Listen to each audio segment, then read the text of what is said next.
Halo, selamat siang semuanya. Perkenalkan kami dari kelompok KA2 ingin berdiskusi tentang bab 3 yaitu integrasi nasional. Oke, karena kami berdiskusi, saya akan bertanya terlebih dahulu kepada Aliatira. Jadi, menurut Anda, apa pendapat integrasi nasional menurut para ahli? Menurut para ahli, pengertian integrasi nasional adalah yang pertama dari Sofrani Bahar, yaitu upaya menyatukan seluruh unsur suatu bangsa dengan pemerintah dan wilayahnya. Yang kedua dari Riza Nur Afrani, pembentukan suatu identitas nasional dan penyatuan berbagai kelompok sosial dan budaya dalam suatu kesatuan wilayah. Yang ketiga ada dari Juldati Suroyo, yaitu bersatunya suatu bangsa yang menempati wilayah tertentu dalam sebuah negara yang berdaulat. Yang terakhir ada dari Ramlan Surbakti, yaitu proses penyautan berbagai kelompok sosial budaya dalam satu kesatuan wilayah dan dalam suatu identitas nasional. Oke, lanjut yang nomor 2, silakan.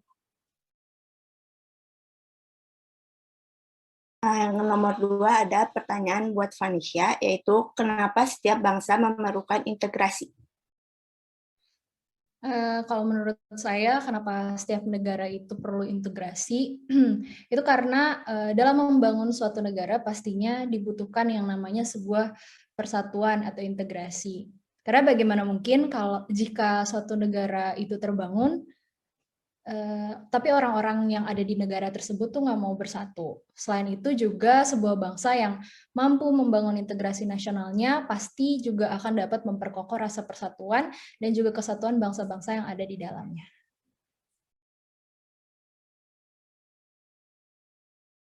Oke. Untuk selanjutnya. Oke, lanjut ke pertanyaan ketiga. Nanti saya nanya, siapapun yang bisa jawab langsung on mic aja ya. Pertanyaan saya adalah, apa manfaat integrasi nasional bagi masyarakat Indonesia? Saya ingin menjawab pertanyaannya dari Viola. Menurut saya, apa manfaat integrasi bagi bangsa Indonesia? Jadi, bangsa Indonesia kan memerlukan integrasi dengan dengan terwujudnya integrasi nasional itu dapat bermanfaat di dalam kehidupannya masyarakat, misalnya kayak hidupnya menjadi makmur, terus adanya ketertiban sosial, dan juga masyarakat Indonesia itu bisa saling kebergantungan kan ekonominya. Nah, itu bisa saling melengkapi keperluan masyarakat Indonesia. Dan juga budaya-budaya Indonesia juga bisa terkenal di luar negeri gitu. Dan bisa juga mewujudkan kemakmuran masyarakat. Itu dari saya. Oke, terima kasih Nadifa.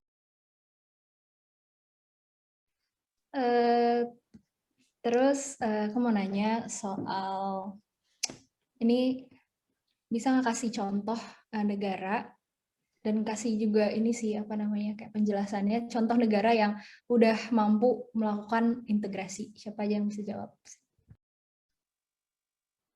Ya, saya akan menjawab pertanyaan dari Vanessa. Saya mempunyai beberapa negara yang contohnya sangat mungkin bisa dibicarakan, yaitu yang pertama adalah Indonesia, Amerika, Jepang, kemudian Korea Selatan, dan juga Arab Saudi. Nah, mengapa negara-negara tersebut saya jadikan contoh? Karena negara-negara tersebut itu sudah lama terintegrasi dan juga mereka mempunyai historis yang kuat di dalam integritasnya. Oke, seperti itu. Pertanyaan terakhir dari saya, yaitu apa yang terjadi jika seandainya bangsa Indonesia itu tidak berintegrasi?